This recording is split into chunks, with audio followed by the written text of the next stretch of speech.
But let me also go across to Rituraj now of SIS to get a check on what's happening on the ground as far as the distribution is concerned. I'll come back to you in just a second. Ritu, thanks very much for joining us. Can you give us a sense of what is happening at the end of ATMs? Government officials telling us that by today or tomorrow morning we should have normalcy return across most ATMs. What's the picture on the ground?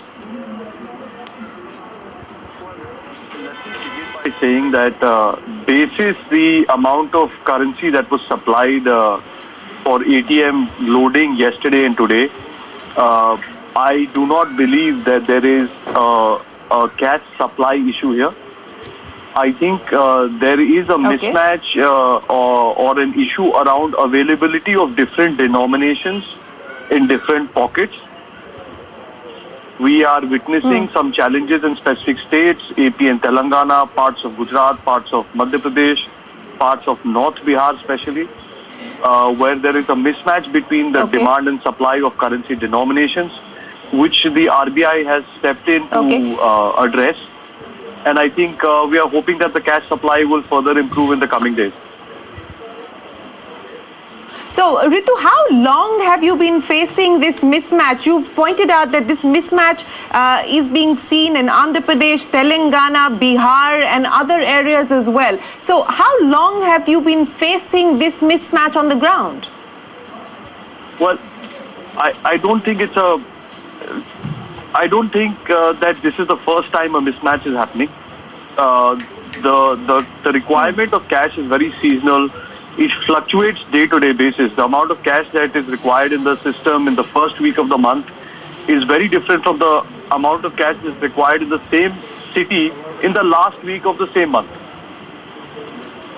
In local events, marriage season, other things which are localized events affect cash demand significantly.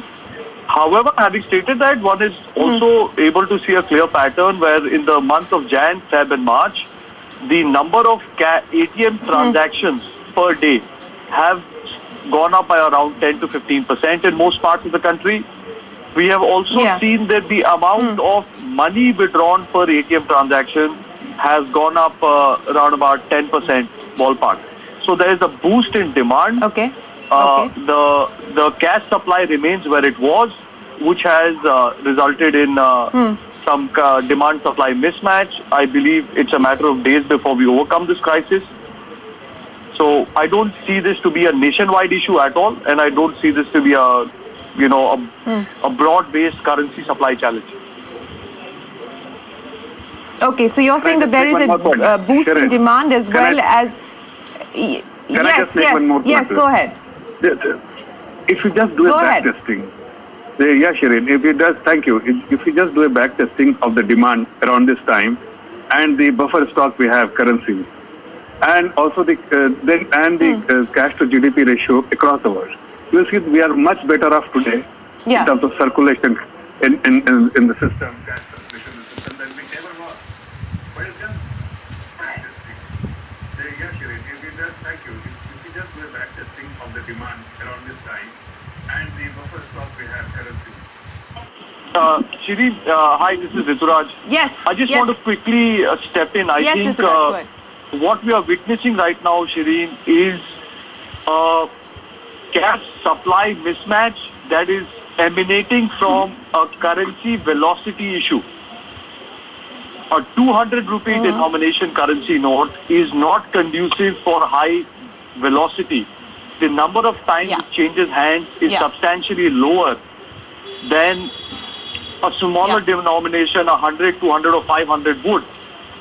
I think the Reserve Bank has indicated that more than 7 lakh crores of the 18.5 lakh crore of currency in circulation is in 2000 rupee denomination, which anecdotally and otherwise is not the best denomination for high velocity. And if the transaction velocity is not high, it's unlikely that the note will come back into the banking system to then go back again into the ATM.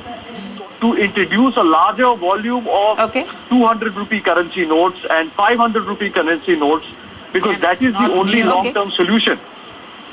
Now, I just want to say All right. that the real logistic, the root cause of the logistics here now is the fact that the 200 denomination note that came about a few months back has not been made available pan-India in the volume that is ideally required. Okay. It is also a challenge that All right. recalibration of ATMs for dispensing 200 rupee currency is 200 behind rupees, schedule. yeah. Right? I think on a long-term basis, these two things have to be addressed for this to be streamlined. Okay.